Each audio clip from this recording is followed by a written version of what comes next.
Hey everyone, thanks and welcome back to Connect. We're enjoying conversations with elders across the country, and today we speak about strategic planning, part 2. Hey everyone, welcome to the E2 Effective Elders podcast. Visit us at e2elders.org and please share this good word with others.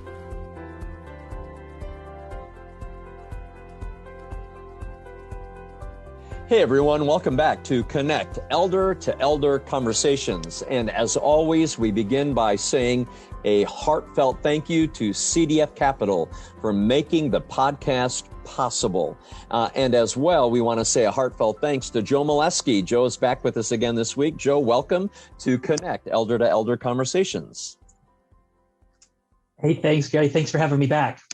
You bet. And how grateful we are for the conversation that we had last week. And everyone, if you missed out on that, Joe is serving as an elder up in southeastern Michigan.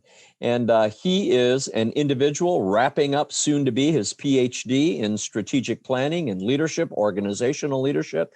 And he's going to bring some practical suggestions to us about leadership. Now, keep in mind, in 2021, we are taking the 6 challenges that elders face: ELD, ERS, E, evangelism, L, leadership, D, discipleship, E, the equipping of existing elders, R, recruiting new elders, and S, the internal structure of the church. And every week we have a conversation about one of those 6 challenges.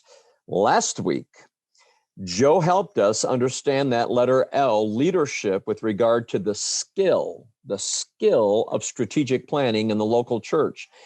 And what Joe helped us understand is that is very much rooted in the Word of God. Strategic thinking and strategic leadership is biblical. It is God-honoring. So, hey, Joe, why don't you help us out? If somebody did not hear last week's talk, can you give us a recap of where we were in our conversation, please? Yeah, thanks, Gary. So where we were last week is we really provided an overview of what strategic planning or thinking is and how is that biblical, as you mentioned, right? God honoring, and it absolutely has to start with your firm connection, your firm feet planted firmly on the Word of God, and absolutely prayer and pleading to God as you go through the strategic planning process. Yep. So that is the review of last week. So what I would like to do, if you don't mind, is take about 30 seconds here and to just do a review of what strategic planning is. Yep. And then I can just jump right into the how-tos. And again, this is a high-level model of what it might look like for the local church. Yep. And to that end, everybody just remember now, as Joe takes us through the application of how this works in the local church, there will again this week be slides inserted so that you can go back into the presentation, take some notes. But what Joe wants you to do, what I want you to do, is to actually use some strategic planning in the local church. So take it away, Joe, please. Yeah, absolutely. Thanks, Gary. So let's just do a review really quickly. So strategic planning is really an organization's process of defining its strategy or direction and making decision on the allocation of resources to pursue this particular strategy, right? Yep. So it also may extend to some controlling mechanisms that we'll talk a little bit further along in the program here, but for guiding the implementation of that strategy. And there's really 2 high-level purposes of strategic planning. It's really to set your overall goals and to develop a plan to achieve them. So those are the 2 really high-level processes, right, or purposes. Yep. So we have limited dollars, we have limited volunteers, we have limited square footage, we have constraints. So how are we going to best allocate our resources to fulfill that plan? Yep, that's a very good input, and it kind of leads me into really the 6 high level steps, and then we'll also talk about some potential pitfalls that we can get into at the end too. So there's really 6 high level steps in this particular model that I'm presenting. I did a simple Google search, Gary, of strategic planning, and it yielded about 150 million results. So there are thousands and millions of ways you can do strategic planning. This is just one that I'm helping out with here. So so kind of just keep that in mind. And again, not down in the weeds. This is very high level stuff. So those six steps are: identify your position, put your team together and gather some data or some information. You would want to perform a SWOT or a Soar analysis, and we'll go. I'm gonna cover the Soar analysis because it makes better sense for a church. So then you want to formulate your strategic plan. You want to execute your plan, but finally, you also want to make sure you're constantly monitoring your progress, whether or not you're going to achieve those goals that God has given you in your strategic plan. Okay, so we're going to break those down more specifically, and we're also going to talk about vision and mission, which comes into play when you're identifying your position. So vision and mission, right? So the first step is to identify your position, and part of that is developing your vision and mission for your church.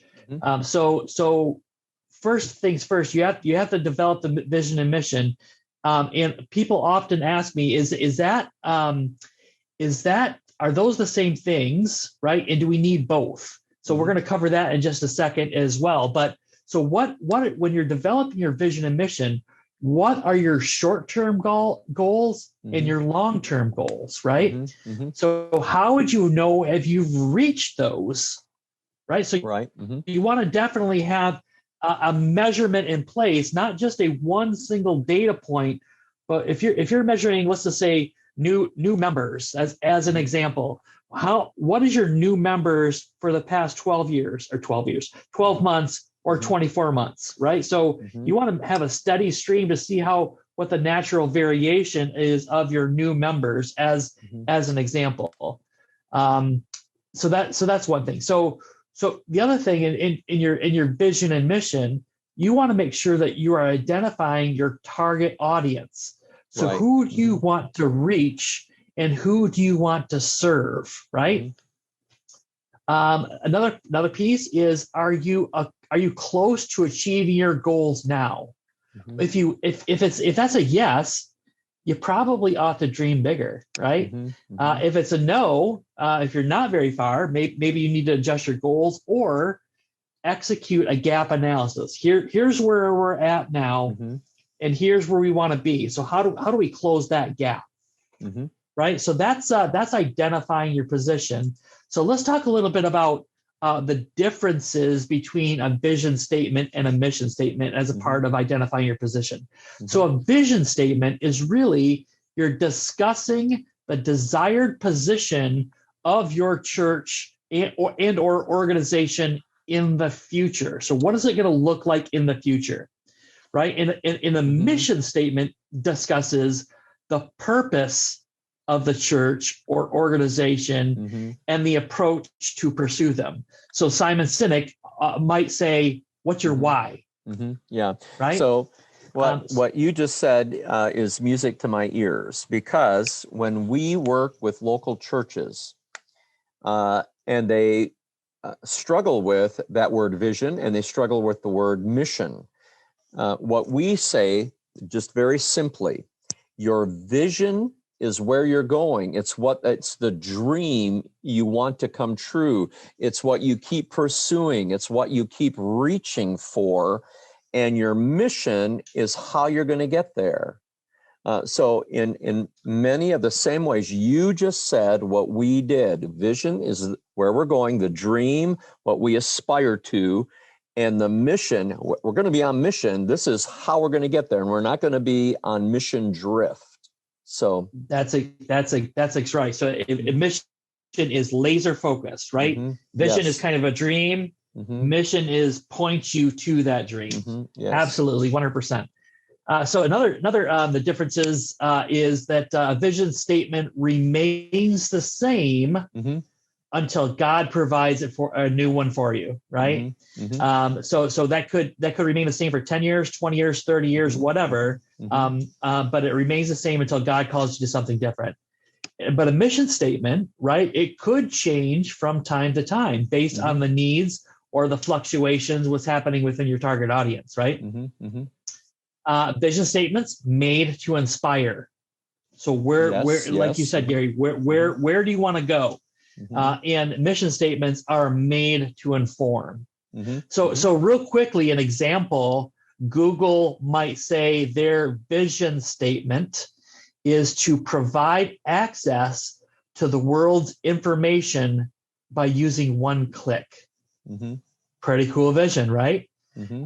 But their mission statement might be, as an example, to organize the world's information and to make it universally accessible and useful. Mm-hmm. So just a couple of different nuances on vision and missions, right? Mm-hmm. Mm-hmm. So next, so how do we want to execute a strategic plan? How do we want to select our team? Who needs to be involved? And what data do we need to start collecting? Right? We already started talking about that a little bit, but real quickly, you want to, when you're putting your team together, right? What roles need to be filled in the strategic planning process? You definitely want monitoring or overseeing. Now, Gary, does that overseeing word ring a bell with you? Sure, episkopos. Mm-hmm. Yeah. That's right. That's right. We talked about that last time, didn't we? Mm-hmm. So we also want implementing and controlling, right? And controlling has a negative connotation, but we'll talk about that in just 1 second. We also want expert advice or representatives from either somebody that's actually going to help you do the project or process, but also the stakeholders within your church. So ministry leaders, somebody from the arts department, things like that. So also where you may need also additional support. And so so that's when we talk about monitoring. When we talk about monitoring or overseeing, really the people that should be plugged into that is really the elders or the board of your organization. Now, every church may not call them elders, but that is generally who we're talking about. And just as you mentioned, Gary, that episkopos really is really from that 1 Peter chapter 5 passage as an example. So the elders also approve the plan, but don't necessarily formulate the plan, right? So don't really necessarily come up with the plan. So that would be the next person, right? And again, none of these are more important than the next, but the implementing and controlling, the senior leader of the church, or really the CEO of your organization, right? The lead minister. That's right, absolutely. And his inner circle, right? Right. The staff team, if they're going to be accountable for implementing the plan, they should be invited to the table to help formulate the plan. Absolutely. And we're going to talk about that in just a second. So they're setting the climate.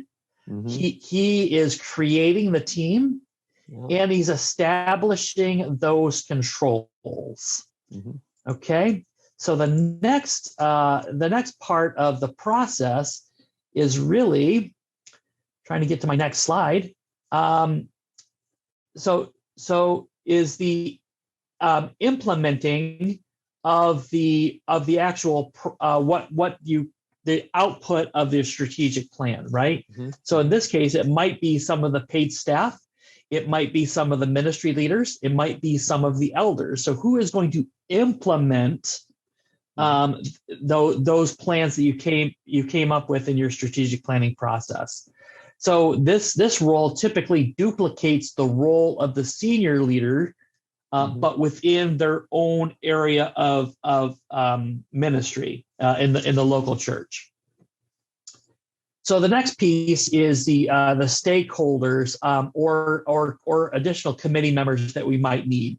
They are not necessarily in the planning stages, right? But they're definitely leaned on for their area of expertise and supporting roles. Sometimes so these committees can be formed to support the action plans and the implementation of the strategic plan. Does that make sense? Of course. Absolutely. Oh, awesome. Awesome. Cool. When we help churches facilitate a 3-year strategic plan, we say that you want to make sure that the people who are invited to the table want to be at the table, because strategic planning, strategic thinking is not necessarily something that breathes life into people. If they have no desire in being a part of it, God's calling, stirring, is not necessarily within them for this purpose. So let's make sure that their chair is made available to somebody who actually wants to be a part of the experience, as well as then wants to be involved in implementing this plan. Yeah, I 100% agree with that concept, and I'm gonna plus one it, right? I'm gonna yes and your statement. You also want to make sure that the people that want to be there, that are qualified to be there, are a chair is made available to them as well, right? So make sure that they're a part of the process, because if they want, again, like you said, if it breathes life into them and they want to help out, they want to be a part of that, make sure that they're a part of it in some capacity. Cool. So the next step is how are we going to start executing this, right? So part of that analysis was the SWOT or the SOAR analysis. So the SOAR analysis is what we're going to talk about, is really broken down into 4 steps, and they don't have to be done in any certain order. I know this is a little bit of an eye chart, but I want you to stay with me here for a moment. We're not going to read every single one of these, but so you start really by identifying what your strengths are, what your aspirations are. So what do we deeply care about? What is God calling us to do? And are there any specific ministries that we want to make sure that we keep in mind as we're going through this, right? Also, opportunities. What are our stakeholders asking for? So this is really interesting. So when I talk about this with my church, I bring in a little bit of the business nomenclature, right? But who are your customers, right? You're always going to have your internal customers, those members of your church, right? So you want to make sure we're keeping those people happy as well.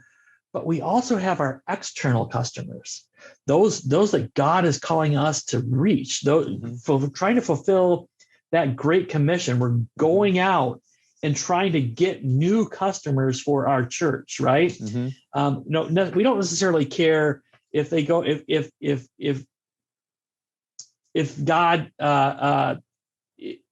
We don't necessarily care if God brings them to another church, a Bible-believing, Jesus-centered church. But we want to make sure that we are fulfilling what God has asked us to do from the Great Commission's perspective, right? Absolutely. Make disciples. Make disciples. Absolutely. And lastly, we want to make sure that as a last part of the SOAR method of the R, we want to make sure, how do we know we're succeeding? How do we know we're making progress, right? And we're going to talk about this in the next slide, but what if we're not, right? What if we're not making progress? What if we're not making progress towards our goals? So I would encourage you, if you're interested in the strategic planning process, this is this is a great tool at any level, but read through these questions individually, because I'll tell you that there's no secret sauce to these questions, right? It's really, they're here to help you think through your process. And that's all they're there for. Yeah. So the next piece really is, we're talking about formulating our strategic plan, right? And what I want us to think about is really a 4-step process: plan, do, check, and act. So when we're formulating the plan, which of these so what we want to do is we want to identify the actions that will help us reach our strategic goals. So after you've done your SOAR analysis, right, you plug into this plan, do, check, act. So how are we going to get from where we're at right now to where we want to be in the future, right? So again, if everything goes back to that vision and mission. So the next step is the do part, right? After you've identified your plan, you want to do. You want to communicate. You want to train. You want to implement. And we don't want to stop there, but we want to also iterate, right? If something's not working, let's iterate. Let's make it better. Let's see what we can do to change, to move things along, right? And the next piece is the check or the study. So we got plan, do, check. The check is all about monitoring our results using data. So the question that you want to answer within the check timeframe, right, is that, are you trending towards the achievement of the goals that God has asked you to achieve? And the act portion, right? So you would think that act would come before that, but actually it's an integral part of the process, exactly where it's at. But you want to definitely, in the act space, you want to review with your overseers, review your results with your elder group, right? And if it's not meeting those, if it's not trending towards what it needs to trend to, or you want to definitely optimize, right? Or maybe do we need to establish new goals, right? Are we not going to get there? And if we're not, maybe we need to have some action plans to correct or get back on course, right? Yep. So that's that. The next piece is really, we're not gonna go over really specifically, but it's really a timeline or a strategic planning roadmap example. So, I kind of thought that most of the new ministry season, if you will, kicks off in September. So really, you want to think with the end in mind. If you want to launch your new programs in September, you really want to think backwards, right? So start with the end in mind. So what are the different things that need to take place if you want to launch in September? So really, you probably should start planning somewhere around the October timeframe of the previous year. So in a 12-month cycle. So again, where are you at right now, and where do we want to go? The next piece is, start creating your vision. What are the strategic priorities? So define your wildly important goals, right? So those are big. Then you want to start maybe selecting your initiatives, and you can kind of see how these initiatives or these factors in your timeline overlap with each other. They should not be linear. Right. They should have a great deal of overlap. And communication is key all along the process, right? Yeah.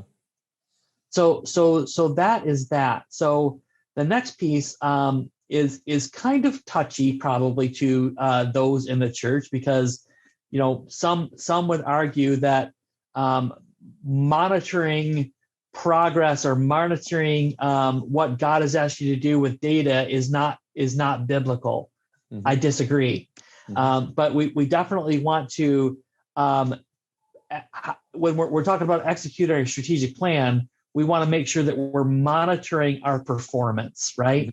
So we want to constantly monitor our performance, and your strategic planning process will not be effective unless everyone is doing their part, right? This does not mean you need to, beat their hands with a ruler when they're not getting things done. But you definitely want to make sure that everybody is doing their part, and you have the right measures in place to indicate. And those are the controls that we're talking about, right? Having the right measurements in place so that you know if you're effective or you're not. So that is, go ahead. That whole concept of measurement. Are we making progress? In Acts chapter 15, Paul and Barnabas go back to Jerusalem for what is called the Jerusalem Council. And it says in verse 4 that Paul and Barnabas reported to the apostles and elders everything that they had been doing.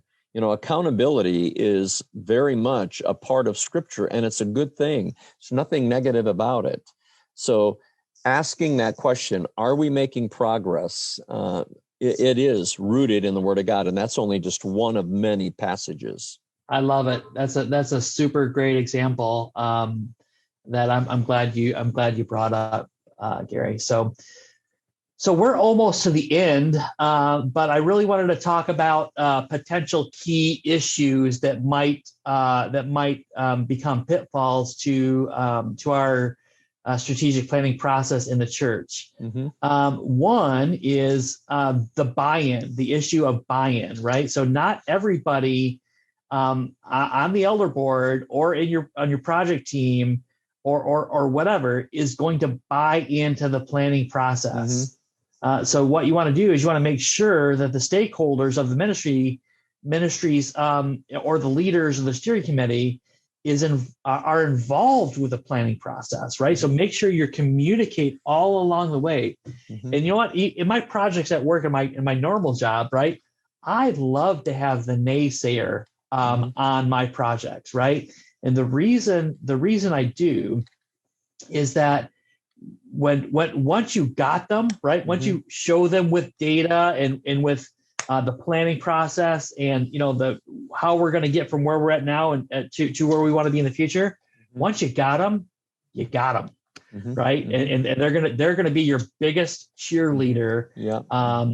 But you want to make sure you curtail the negativity, but you also want to make sure that you have them as a part of the process, because frankly, they're going to bring up some things that you may not have considered, right? So it's a good to have them as a part of the process. So speaking of that, the other part or the potential key fault is priority consensus, right? There's always going to be competing priorities, whether it's financial or that human capital, your volunteers, right? It's all, and again, it comes back down to communication. It's all about communication and using data to guide the conversation, right? So I know of some churches that have let's call them pet ministries, right? They're probably great ministries and they're reaching people for the gospel, but do they align with your vision and mission of church? And how many resources are being consumed by that one ministry? So I'm trying to actually come up with a model, right, that'll help us. I call it serving capacity, right? So how much serving capacity should be let's call it eaten up by these particular ministries as it relates to your vision and mission. Yep. Awesome. Well, Joe, those are a couple of pitfalls that we need to be mindful of that can really be a speed bump to making progress with a strategic plan. I've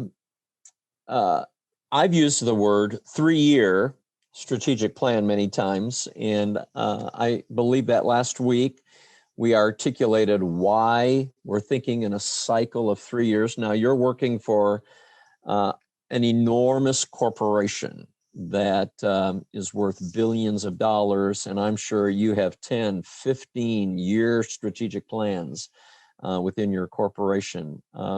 In the local church, so that we can be all the more relevant, it may be that if we could look at the life of Jesus in that 3-year cycle. He got everything done in 3 years, and then he went home to be with his Father. Father, I completed everything that you gave me to do. I like that, thinking of 3 years for the local church. And SOAR, SOAR, can be a great template by which to pursue such a plan.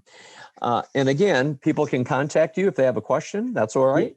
Yeah, absolutely. I will give you my email address. Yeah, it's kind of long, but I'll put it in the slide and email that out back to you, Gary. It's joe.moleski.mbbLSS@gmail.com. Very good. Thank you for sharing that with us. And thank you for mentoring us with regard to one of the essential skills of an elder when it comes to leadership in the local church. Hey, Joe, have a great day and lead well. Thanks, Gary. Appreciate it.